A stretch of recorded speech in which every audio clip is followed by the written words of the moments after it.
para levar o evangelho ao rei bárbaro dos Pits, o que resultou em sua conversão e, como consequência, uma paz relativa ocorreu entre os Pits e os escoceses.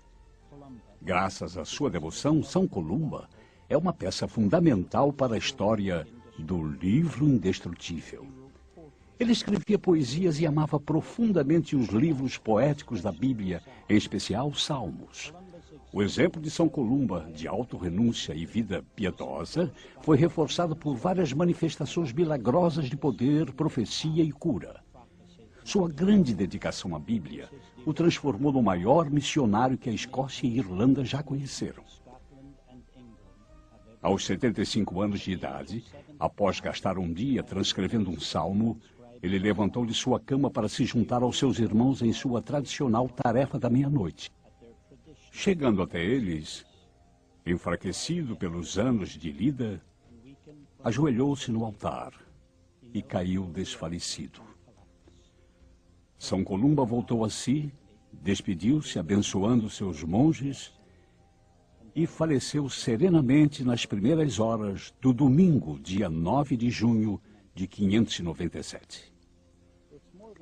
É mais que coincidência terminarmos a história de São Columba voltando ao túmulo de São Patrick. Digo mais que coincidência porque a Escócia foi quem evangelizou a Irlanda através de São Patrick. E foi a Irlanda que evangelizou a Escócia através de São Columba. Estes dois acabaram se associando como pai e filho, causa e efeito. Seus ministérios foram exatamente o mesmo. O efeito de seus ministérios foi exatamente o mesmo. E, por coincidência, ambos os corpos foram enterrados na mesma sepultura. Segundo a tradição, esta é a rocha da sepultura de São Patrick e São Columba. O Cocheiro e o Erudito, de 650 a 735 DC. Façamos agora uma pausa em nossa história para prestar honras a um grupo de homens deste antigo período inglês ou anglo-saxão. Estes homens tentaram, por meios primitivos, traduzir as escrituras para sua língua nativa. Um deles foi um simples cocheiro. A área é a cidade litorânea de Whitby, em Nortúmbria, norte da Inglaterra. O exato lugar é um mosteiro, as ruínas de um mosteiro do ano 664. Foi quando uma grande convenção ocorreu aqui, onde foi debatido se deveria ser mantida a data britânica para a Páscoa ou deveriam convertê-la para a data romana. É bem provável que um certo homem chamado Caedmon estivesse presente nessa convenção, pois ele só faleceu 16 anos depois, no ano 680. Caedmon era um homem de estábulo. Ele cuidava dos cavalos e do gado, e ao final de um dia de trabalho, as mais diversas pessoas do monastério se reuniam no saguão principal. Ficavam em volta de uma grande fogueira e festejavam. Eles se divertiam tocando harpa e cantando uns para os outros. Sempre que era a vez de Caedmon cantar, ele se desculpava em voz baixa, pois havia coisas importantes a fazer no estábulo. E tinha que tomar conta dos cavalos e do gado. Numa ocasião dessas, quando voltava ao estábulo, ele recebeu, segundo a história, uma visita divina.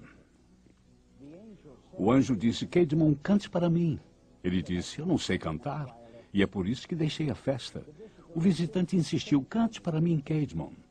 Ele então respondeu: o que devo cantar? Ele disse: cante sobre o início da criação. Caedmon cantou e se surpreendeu não só com o seu talento para o canto, mas também com o conhecimento que tinha sobre a história da criação.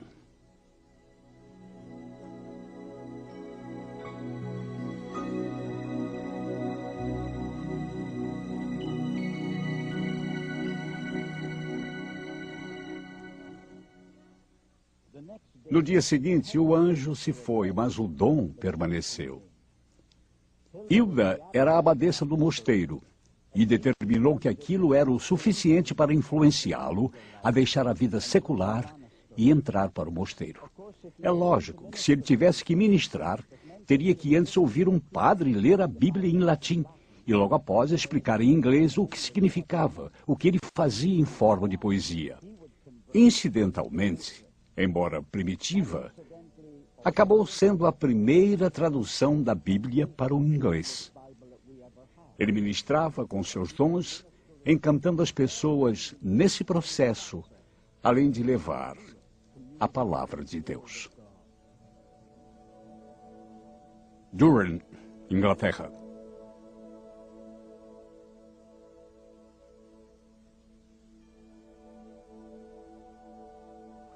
Cristo é a estrela matutina, a qual traz aos santos a promessa da luz da vida após a escuridão da noite deste mundo, trazendo assim dias eternos. Esta é uma tradução moderna de Apocalipse, capítulo 2, versículo 28. Você pode notar que estava escrito em latim. Isto é o mais próximo que hoje chegamos à tradução do que nos foi dado pelo venerável Bedi. Ele é a quarta pessoa da qual quero falar. Os restos mortais desse homem estão sob esta laje. Este túmulo encontra-se em uma das alas da grande catedral de Durham. Esta catedral é uma das, se não a mais antiga catedral da Inglaterra. Mas como o corpo veio parar aqui é uma história à parte. Ocorreu que o venerável Bedi faleceu no ano de 735 e antes do ano 1022, alguém desta localidade foi até o local de seu sepultamento e trouxe os restos mortais para cá.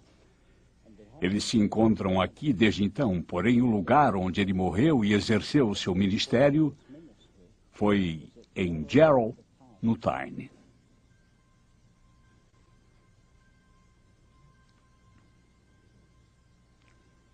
O venerável Bedi era um monge, um erudito, matemático, historiador, teólogo. Foi ele quem escreveu a história eclesiástica da Inglaterra. E com isso conquistou o título de pai da história inglesa. Mas sua última e maior obra foi a tradução do Evangelho de João. Ele estava bastante debilitado e fraco naquela época. Por isso traduzia e ditava a um escriba o que seria escrito. Numa certa ocasião, o escriba foi até seu mestre informá-lo que já estavam no último capítulo, mas que temia que, devido ao seu estado, não conseguissem concluir. Não, disse Bedi. Escreva depressa. Aconteceu que ao final daquele dia chegaram ao último versículo, e quando terminaram a tradução, ele se recostou em seu travesseiro e faleceu em algum lugar próximo de onde estou neste momento, pois ele gostava de cultuar exatamente nesta sala.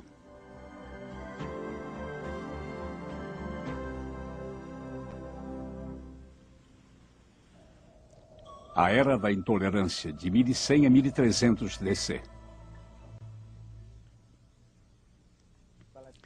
Enquanto viajo de trem através deste cenário espetacular dos Alpes, me recordo de um grupo de pessoas que viveram aqui durante a Idade Média.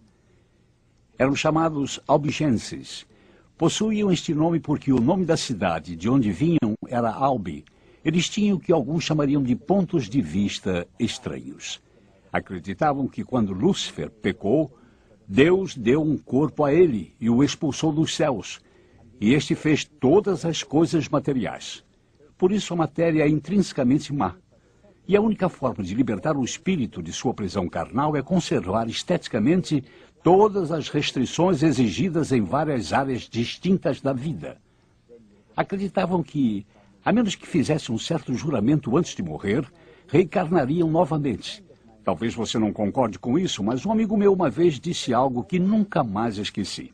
Ele disse: o preço da liberdade é a defesa dos idiotas. Eu não estou afirmando que eles eram idiotas. Estou dizendo que, em se tratando de liberdade, temos que tolerar as pessoas que não concordam conosco. Mas eles não pensavam assim na Idade Média. Ao contrário, perseguiam severamente quem